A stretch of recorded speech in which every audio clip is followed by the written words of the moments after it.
Selamat malam Pak Dikson dan selamat malam untuk teman-teman semua. Ada pepatah yang mengatakan, tak kenal maka tak sayang. Karena kami semua mau disayang, yuk mari kita kenalan. Perkenalkan, kami dari kelompok 5. Nama saya Bojuni Henry. Saya di sini selaku moderator. Dan berikut adalah keempat teman saya yang akan menemani saya pada malam hari ini. Nama saya Anita Andrianti. Saya Efridayanti. Nama saya Jeremy. Nama saya Septian Krisdianto. Oke, sudah selesai dengan berkenalannya. Yuk, langsung aja kita bahas materi apa yang akan kita bawakan pada malam ini.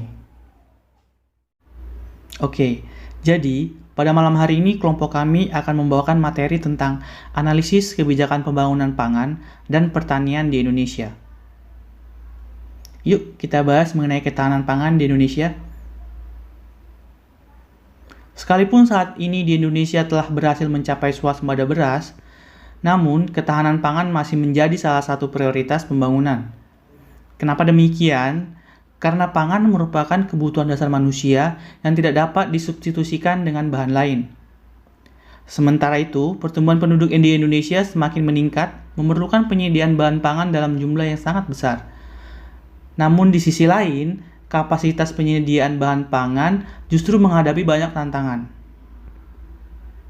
Seperti yang tercantum pada Undang-Undang Nomor 18 Tahun 2012 tentang pangan mengamanatkan bahwa penyelenggaraan pangan dilaksanakan untuk memenuhi kebutuhan dasar manusia yang memberikan manfaat secara adil, merata, dan berkelanjutan berdasarkan kedaulatan pangan, kemandirian pangan, dan ketahanan pangan. Lalu, secara umum dapat dikatakan bahwa ketahanan pangan mencakup kemampuan untuk menyediakan pangan dalam ragam, kualitas, dan jumlah yang cukup sepanjang waktu melalui peningkatan produksi dalam negeri maupun impor dan mendistribusikannya secara efisien dan juga merata dengan tingkat harga yang terjangkau oleh daya beli masyarakat luas dalam rangka mendukung pertumbuhan konsumsi pangan dan juga gizi yang wajar untuk dapat hidup dan tumbuh secara sehat dan juga produktif. Menurut ayat 4 pasal 1 bab 1 Undang-Undang Nomor 18 Tahun 2012 tentang pangan, yaitu ketahanan pangan adalah kondisi terpenuhinya pangan bagi negara sampai dengan perseorangan yang tercermin dari tersedianya pangan yang cukup, baik jumlah maupun mutunya, aman, beragam, bergizi, merata, dan terjangkau, serta tidak bertentangan dengan agama, keyakinan, dan juga budaya masyarakat. Oke, kita berpindah topik. Di sini kita akan coba menjelaskan mengenai peranan sektor pertanian di Indonesia. Sektor pertanian di Indonesia ini terbagi menjadi 5 subsektor, yaitu yang pertama ada tanaman pangan, ada perkebunan, ada kehutanan, ada peternakan, dan juga perikanan. Untuk lebih jelasnya, nanti akan disampaikan oleh teman saya, yaitu Anita Indrianti. Yang pertama ada subsektor tanaman pangan. Subsektor tanaman pangan sering disebut subsektor pertanian rakyat karena tanaman pangan biasanya diusahakan oleh rakyat. Teman-teman bisa lihat di tabel bahwa tahun 2019 terjadi penurunan luas panen padi sebesar 6,15% lebih karena cuaca yang ekstrim, baik karena banjir di awal tahun maupun kemarau panjang. Yang kedua ada subsektor perkebunan. Subsektor perkebunan dibedakan atas perkebunan rakyat dan perkebunan besar. Yang dimaksud dengan perkebunan rakyat adalah perkebunan yang diusahakan sendiri oleh rakyat atau masyarakat, biasanya dalam skala kecil-kecilan dan dengan teknologi yang sederhana.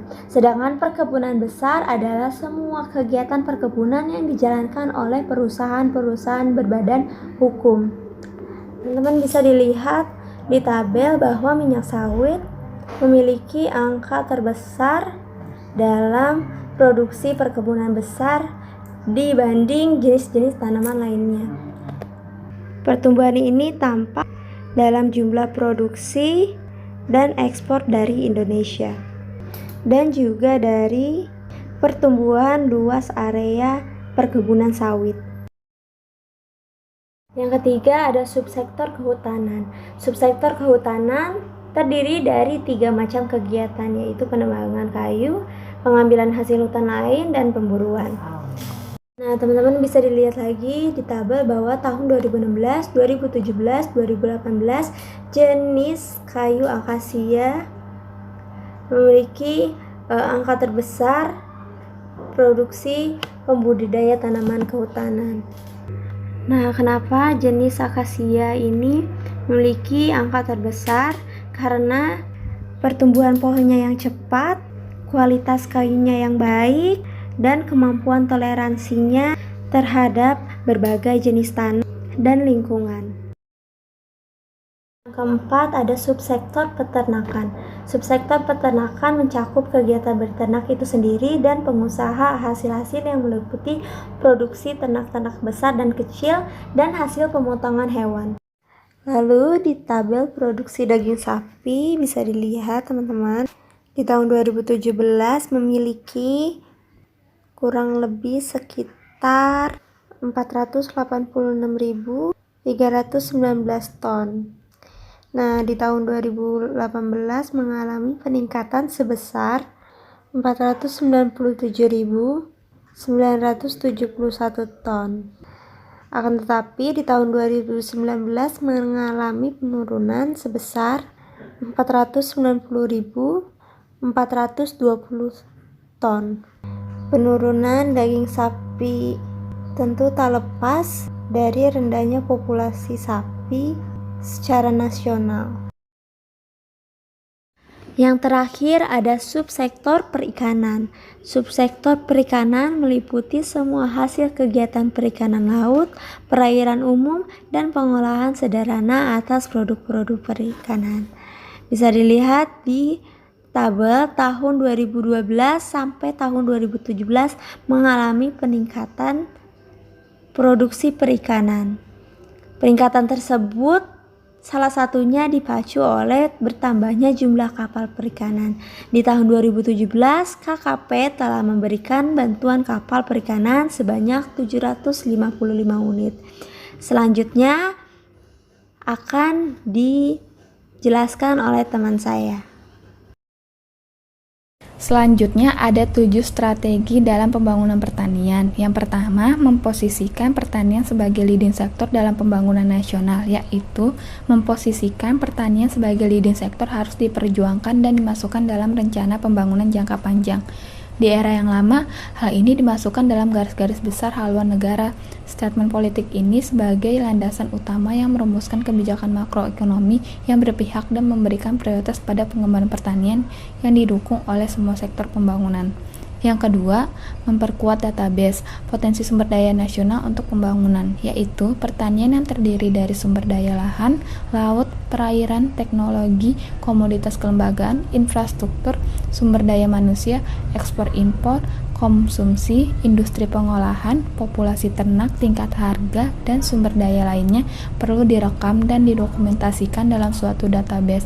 Database ini merupakan kebutuhan mutlak dan mendasar dalam perencanaan pembangunan pertanian, khususnya dalam rangka mengenali, mengetahui, memprediksi dinamika, dan memobilisasi semua sumber daya yang ada. Database tersebut harus bersedia minimal di tingkat kabupaten dan didukung oleh suatu sistem informasi yang mantap dengan cakupan informasi meliputi skala internasional.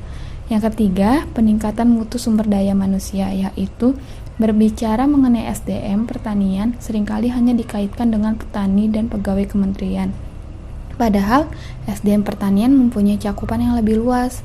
Semua SDM di seluruh institusi tersebut harus memiliki persepsi, visi, misi yang sama terhadap pembangunan pertanian sehingga tercipta kesatuan gerak langkah baik dalam perencanaan maupun dalam pelaksanaan dan pengendalian.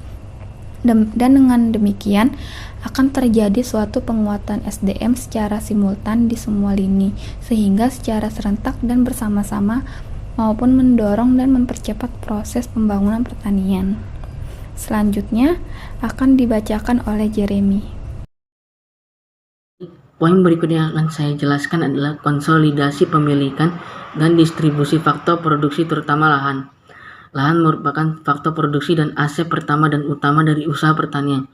Meskipun saat ini telah ditentukan teknologi bertanam tanpa lahan, pola pemilikan lahan pertanian memiliki lahan kurang lebih 0,5 hektar terutama di Pulau Jawa. Dengan luas lahan seperti itu, sangat sulit diharapkan suatu pertanian yang ekonomis dan mampu mensejahterakan petani dan keluarganya. Pola pemilikan dan pengelolaan lahan harus dikonsolidasikan sehingga memenuhi efisiensi dan skala ekonomi secara dinamis dalam jangka panjang. Konsolidasi dan distribusi pemilikan lahan melalui land reform atau agrarian reform menjadi opsi yang strategis. Land reform yang terencana dengan tetap mengakomodasi hak-hak pemilikan individu perlu dirumuskan dengan cermat, karena akan bersentuhan antara hukum formal dan informal, yang misalnya adalah adat, warisan, dan sosial budaya. Faktor produksi lainnya seperti modal atau kredit perbankan, teknologi, sarana produksi, pupuk, benih, pestisida, alsintan, dan lain-lain perlu dikonsolidasikan sehingga petani dapat mengaksesnya dengan mudah, cepat, hemat, terjangkau, dan tersedia pada saat dibutuhkan. Penguatan komponen hukum atau input sektor pertanian menjadi landasan yang kokoh untuk mewujudkan pertanian dengan produktivitas tinggi dan menjamin peningkatan kesejahteraan petani. Poin berikut yang kelima adalah pengembangan teknologi berwawasan lingkungan. Teknologi dalam arti luas merupakan jawaban untuk mewujudkan pertanian modern, efisien, produktivitas tinggi, mutu bersaing, dan menjamin kontinuitas supply and demand. Oleh karena itu, peranan lembaga penelitian dan tenaga peneliti menjadi sangat strategis. Pengembangan bioteknologi dan teknologi spesifik lokasi yang ramah lingkungan merupakan tuntutan di masa mendatang. Produktivitas dan mutu produk yang rendah hanya dapat dijawab dengan teknologi. Demikian pula juga dalam menciptakan nilai tambah dan pembangunan pertanian yang berkelanjutan. Untuk poin berikutnya saya akan serahkan kepada Saudara Septian untuk menjelaskannya. Baik, saya akan membacakan PowerPoint yang selanjutnya. Selanjutnya, desentralisasi perencanaan untuk mengisi dan membangun serta memperkuat otonomi daerah. Perencanaan yang baik menyumbang 75% dari keberhasilan proses pembangunan. Di era otonomi saat ini, kewenangan pembangunan telah diserahkan kepada pemerintah kabupaten atau kota, sehingga menuntut penguatan institusi perencanaan pembangunan pertanian di daerah. Tingkat akurasi perencanaan diharapkan lebih tinggi apabila proses perencanaan dimulai dari pemerintah kabupaten kota, karena akses terhadap data informasi yang tinggi serta kebutuhan real di daerah dapat diakomodasi dengan baik.